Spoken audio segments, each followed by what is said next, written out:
to have you with us here on a very busy Thursday night. The suspected terror attack in Israel, multiple bus explosions, the images coming in now, and Martha Raddatz on this in a moment. But we do begin tonight with a life-threatening, dangerous cold across the country. It is record-breaking tonight. 70 million Americans bracing from Texas right over to the East Coast. Take a look at the wind chills tomorrow morning. The feel-like temperatures below freezing across this country. Wind chills minus 13 in Minneapolis, 14 in Shreveport, 3 in Nashville, 13 in Washington, D.C., 11 in New York City tomorrow morning. New images tonight of a water main break, cars encased in ice in Detroit, several feet deep. They're working to clear the ice. An historic snowstorm at Virginia Beach, up to 13 inches of snow, treacherous driving on the roads. 3 people rescued from a submerged car in Boone County, Kentucky. The death toll from days of flooding, snow, and ice there now rising to 15 tonight. Crashes on Highway 321 in Lincoln County, North Carolina. Lee Goldberg standing by with the forecast, what you'll face tomorrow, and the big change then coming. And ABC's Faith Abube with the images coming in tonight. Tonight, after powerful storms pummeled the East Coast with up to a foot of snow, now the deep freeze. More than a dozen record lows broken this morning, minus 15 in Omaha, Nebraska, the coldest on this date in more than 100 years. And with the wind chill, it felt like 27 below.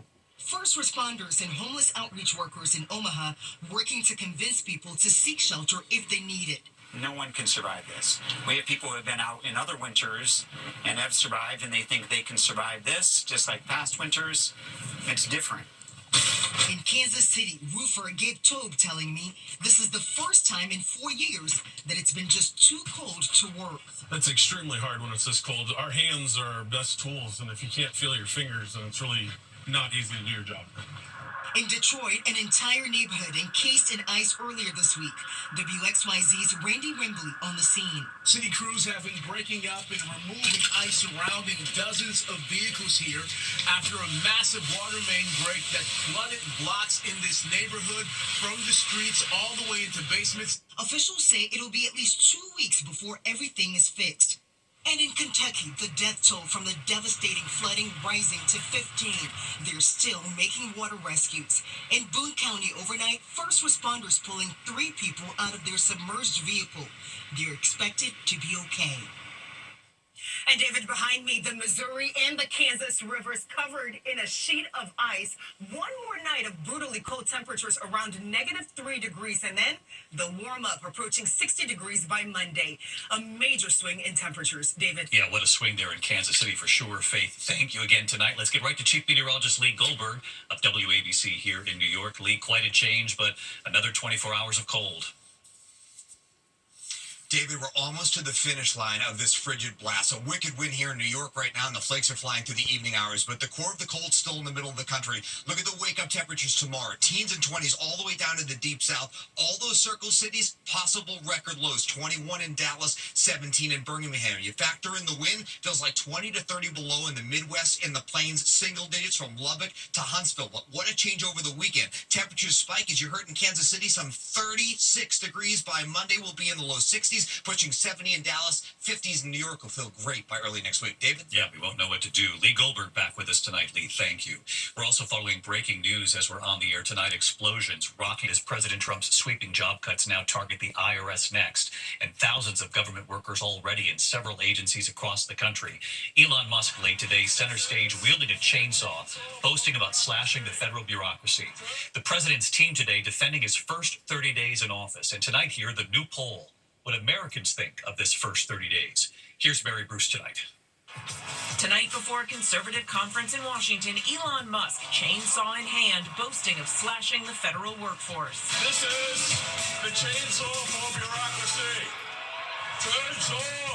With tax season in full swing, the IRS tonight beginning to lay off more than 6,000 employees across the country, roughly 6% of its workforce. Employees like Kia informed by email. I was like the first person on my team that got the email, and I just broke down into tears. Sources tell us no one being laid off plays a direct role in processing Americans' tax returns, but that there are still widespread concerns within the IRS that the layoffs could ultimately cause delays. The firing's part of the administration's sweeping effort led by Musk to dramatically downsize the federal workforce. More than 2 million people spread out across all 50 states, with the largest number in D.C., Virginia, Maryland, Florida, Texas, and California.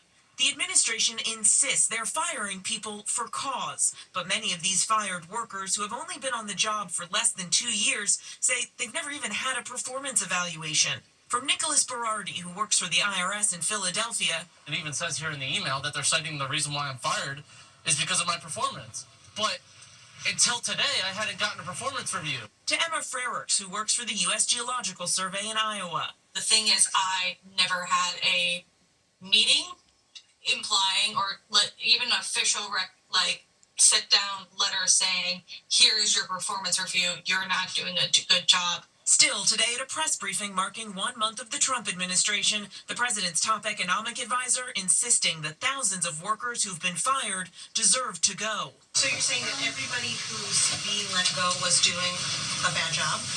I'm saying that we're studying every agency and deciding who to let go and why. And we're doing so very rationally with a lot of support from analysis. Because we're being told by a lot of people who have been let go at other agencies that they were told they were being dismissed because of poor performance, when in some cases they haven't even had a performance review yet because they've only been on the job a couple of months. Yeah, I've never seen a person who was laid off for poor performance say that they were performing poorly. But as the president's team stood in the briefing room defending his first 30 days, tonight a new Washington Post Ipsos poll has Trump's approval rating at 45%, with 53% of Americans disapproving. 57% say the president has exceeded his authority since taking office. Only 34% approve of how Musk is handling his role, with 49% disapproving. The president gets his strongest numbers on his top issue, immigration. But even there, the public is split, 50% approving of his performance and 48% disapproving.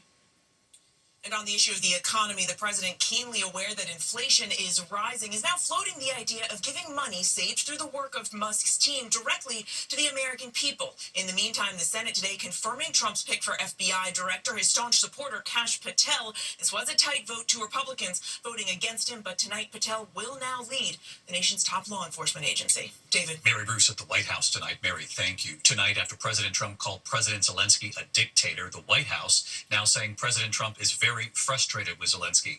The Trump administration allegedly pressuring Zelensky to sign a deal that includes Ukraine handing over 50% of Ukraine's mineral rights to the U.S. Ian Pennell from Kyiv again tonight. Tonight, in the face of relentless Russian drone attacks on the capital here in Kyiv, President Zelensky also fending off political attacks from President Trump, and now Trump's White House National Security Advisor Mike Waltz declining to blame Russia for starting the war. Waltz, who was once vocal about standing up for Ukraine, saying this today. President Trump is obviously very frustrated right now with President Zelensky. The fact that that he hasn't come to the table, that he hasn't been willing to take this opportunity that we have offered. This was the deal from Trump that Zelensky was asked to sign, according to Ukrainian officials. Hand over half of the revenue from its mineral resources to the US forever, but without any promise of security going forward. A senior Ukrainian official telling ABC News they were given almost no time to read the document. The source claiming when Zelensky presented an alternative plan to the US team at the Munich Security Conference, they threatened to cancel planned meetings with Vice President Vance and Secretary of State Rubio. A US official calling this inaccurate. Today, US Special Envoy Keith Kellogg meeting with Zelensky amid this blistering public feud. Ukraine insisting the meeting went well, and a new deal over mineral resources is on the table. But a planned joint press conference was cancelled at the request of the American delegation, according to Zelensky's office. Zelensky saying Ukraine is ready for a just and lasting peace. And here's why. Alexander lost both of his legs in a Russian attack. It's a miracle he's alive. His body is broken, but his spirit strong. We can't stop the fighting, he says. It's the Russians who came here, not us. David, EU leaders are alarmed by what they're hearing from Trump. Britain and France sending delegations to meet him next week to try and resolve this crisis. David? Ian Panel live in Kyiv again tonight. Ian, thank you. Back here in the U.S., meanwhile, the prison inmate brought to a new prison in upstate New York. Authorities say within a half an hour of arriving there, the inmate was clinically dead. Tonight, hear the disturbing police video, and now 9 former corrections officers are charged. Here's Stephanie Ramos. Tonight, multiple corrections officers seen in this disturbing body camera video beating Robert Brooks at a New York State prison, now charged in his death. Brooks had just been transferred to the Marcy Correctional Facility near Utica. About a half an hour later, he was clinically dead. 6 former officers charged with murder, all 6 plus 3 others charged with manslaughter. Last December, the officers seen choking, punching, and kicking the 43-year-old in the face, torso, and genitals. I think any sentient human being looking at the tapes naturally comes to the conclusion that he must have said something. He must have spit at the officers. He must have resisted in some way. And the fact of the matter is, he did absolutely nothing. An autopsy finding Brooks died from homicide caused by asphyxia due to neck compression and multiple blunt force injuries. Tonight, Brooks's family calling the charges a step toward accountability. These men murdered my father. It was on video. These men need to be prosecuted and convicted of the crimes they made. Brooks had been serving a 12-year prison sentence for assault. All of the charged officers pled not guilty, and some had been released on bond. David. Stephanie Ramos with us here.